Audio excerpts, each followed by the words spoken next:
এই পশ্চিমবঙ্গে যা চলছে তাতে কিন্তু সাধারণ মানুষ খুব নিরাশ, এটা বলতে পারি। এটা কি হচ্ছে কে জানে। দিল্লিতে মমতা ব্যানার্জির বিরুদ্ধে আক্রমণ হয়েছে। আক্রমণ মানে তাকে অপমানিত করার চেষ্টা করা হয়েছে। কিন্তু আমার মনে হয় ঘটনার থেকে বেশি ড্রামাটাইজ করা হচ্ছে, নাটকীয়করণ করা হচ্ছে। মানে ঘটনাকে নাটকীয়করণ করে পশ্চিমবঙ্গে গত 2 বছর ধরে সরকার চালানোর ব্যর্থতার জন্যে মমতা ব্যানার্জির যে জনসমর্থন হ্রাস পেয়েছিল সেইটাকে পুনরুদ্ধার করার একটা চেষ্টা হচ্ছে, সমর্থন আদায়ের চেষ্টা হচ্ছে সহানুভূতিকে পুঁজি করে।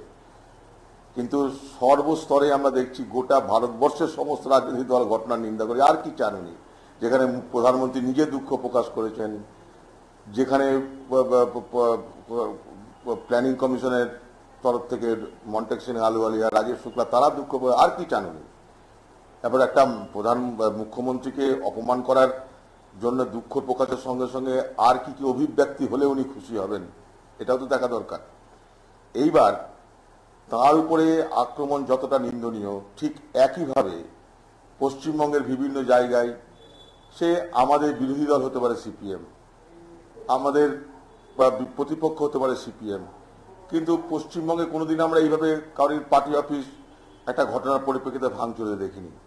আমরা দেখেছি এর আগে সিপিএম কংগ্রেস তৃণমূলের উপরে আক্রমণ করতো কথায় কথায়।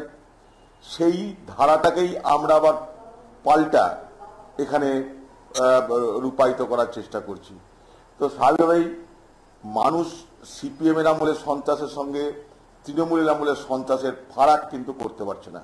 অর্থাৎ উভয়ে কিন্তু একই পথের প্রতীক বলে কিন্তু বাংলার মানুষের কাছে প্রমাণিত হচ্ছে।